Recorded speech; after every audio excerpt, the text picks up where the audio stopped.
অনেক দিন আগের কথা। উদয়পুর নামে এক রাজ্য ছিল। সেই রাজ্যের রাজা উদয় চৌধুরীর ছিল 7টি রানী। কিন্তু রাজার এত সম্পদ থাকা সত্ত্বেও তার কোনো সন্তান ছিল না।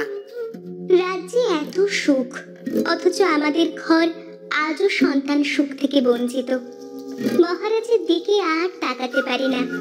আমরা 7টি রানী, আমাদের একজনের ঘরেও কোনো সন্তান নেই। কবে যে আমাদের ভাগ্য প্রসন্ন হবে কে জানে। বদ্যি, কবিরাজ, জ্যোতিষী সবাই এলো, কেউ কিচ্ছু করতে পারলো না।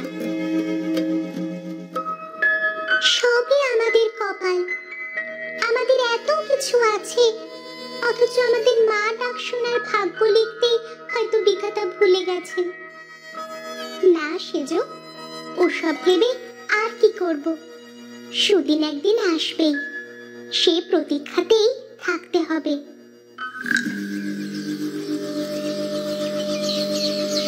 আমাকে কেউ একটু সাহায্য করুন, অনেক দূরের গ্রাম থেকে এসেছি। এই নাও, এগুলো সব তুমি নিয়ে যাও। মহারানী জয় হোক। মা, আমাকে তো খুশি করলে। তোমার মনে সুখ নেই কেন? কি করে সুখ হবে বলো তো? আমরা 7 রানী বোনের মতো, কাউকে ছেড়ে কেউ কোনো কাজ করি না। মহারাজ আমাদের সব সুখে ভরিয়ে দিয়েছেন, অথচ দেখো আমরা কোনো রানী তাকে সন্তান সুখ দিতে পারিনি। এই ফলটা রাখো, এটা তোমরা খাবে। দয়াল চাইলে তোমাদের আশা পূরণ হবে। তোমাকে অনেক ধন্যবাদ। যদি তোমার কথা সত্য হয়, তবে তোমাকে আর কোনো দিন ভিক্ষা করতে হবে না, এটা আমি তোমাকে কথা দিচ্ছি। এতদিন তো কত কিছুই খেলাম, কিছুতেই তো কিছু হলো না। ও কি কথা সেজো, কোনো কিছুই অবহেলা করা উচিত নয়। এটা খেলে তো মরে যাব না, একবার চেষ্টা করতে দোষ কোথায়?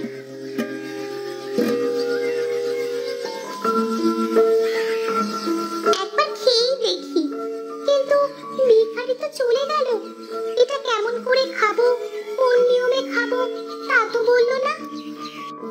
তোমরা সবাই গোসল করে শুদ্ধ কাপড় পরে এসো, আমি এটি সমান 7টি ভাগে ভাগ করে তোমাদের দেব। বড় রানীর কথা সবাই মেনে চলে। তারপর সবাই একসাথে সেই ফল খায়। আমি বাণিজ্যে যাব, ফিরবো 6 মাস পর।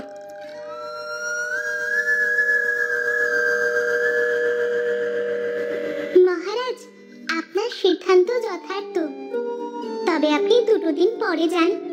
সূর্যগ্রহণ আগামীকাল, এ সময় বাইরে যাওয়াটা শুভ নয়। আমার জীবনে শুভ বলে কিছু আছে কি ছোট রানী? দেখো না, একটা সন্তানের আশায় 7টা বিয়ে করলাম, অথচ আজও আমার বাগান ফুল শূন্য। তাই বলে হতাশ হবেন না মহারাজ। আশাকে বাঁচিয়ে না রাখলে আশা পূরণ হবে কেমন করে? আমিও তো আশা করতে চাই মেজরানী, কিন্তু মনের জোরটা কোথায় যেন ফিকে হয়ে গেছে। মহারাজ, আপনার জন্য মন্ত্রী মশাই অপেক্ষা করছেন। পূর্ব দিকের প্রজারা সমস্যায় আছে। সবার সমস্যা তো আমি সমাধান করি, আমার সমস্যা কে সমাধান করবে? তোমাকে এমন অসুস্থ দেখাচ্ছে কেন? তুমি কি কোনো কারণে চিন্তিত? তখনই বড় রানী মাথা ঘুরে পড়ে যায়।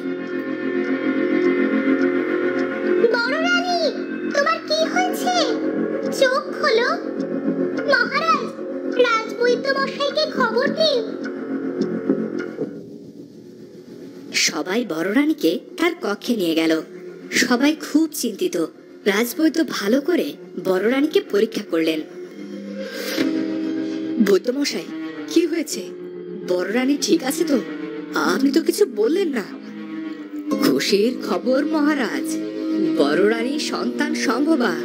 এ যে আমাদের রাজ্যের জন্য বিশেষ সংবাদ। তবে মহারাজ, বড় রানীর বিশেষ যত্নের প্রয়োজন। আমরা আছি তো, আমরা সব দেখে রাখবো। আপনি আপনি একদম চিন্তা করবেন না, যে আসছে সে তো একজন বাবা পাবে, কিন্তু 7টি মা পাবে।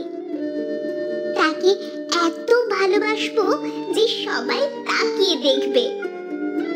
প্রজাদের ডাকো, সবাই উল্লাস করো, দরিদ্র সেবার আয়োজন করো, মিষ্টি বিতরণ করো। আজ এত বছর পর আমাদের অপেক্ষার অবসান হতে চলেছে। মহারাজ, আপনি শান্ত হন, সব ব্যবস্থা হয়ে যাবে। আপনি বাবা হবেন, এর চেয়ে আনন্দের সংবাদ আর কি হতে পারে? মহারাজ, আপনার কাছে একটা অনুরোধ ছিল। আপনি বাণিজ্যে যাওয়াটা বন্ধ করুন। এই সময়ে বড় রানীর পাশে আপনাকে প্রয়োজন।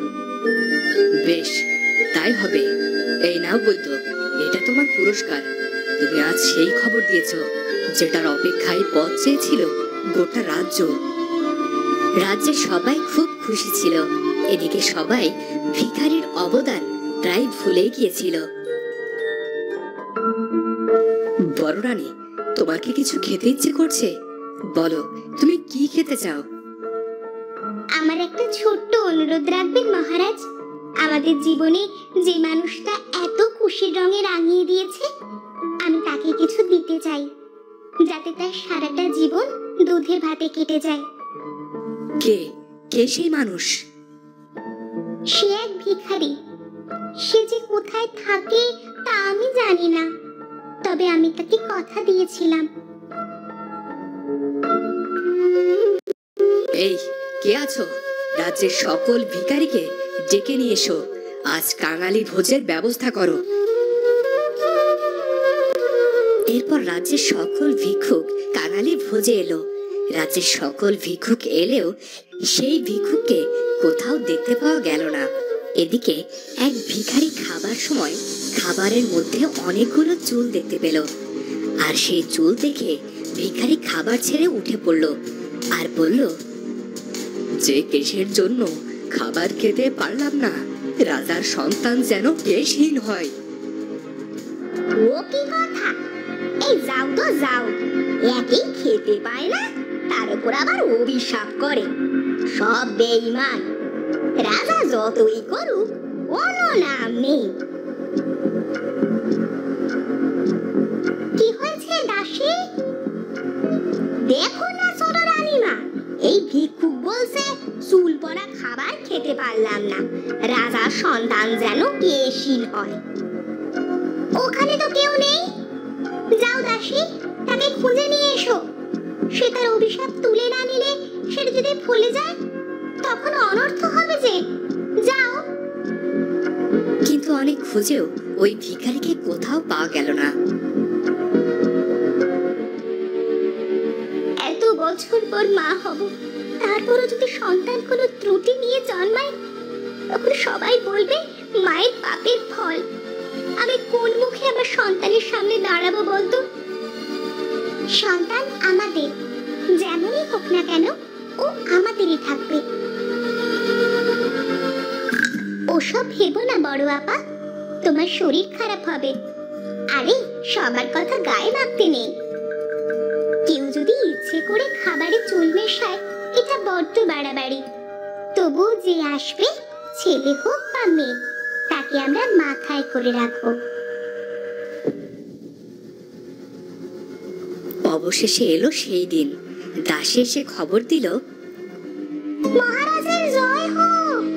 মহারানী একটা ফুটফুটে কন্যা সন্তানের জন্ম দিয়েছেন। মা ও কন্যা দুজনেই ভালো আছেন। এই নাও দাসী, এটা তোমার পুরস্কার। আমি এখনই আসছি বড় রানী, আমার কন্যাকে নিজের চোখে দেখতে।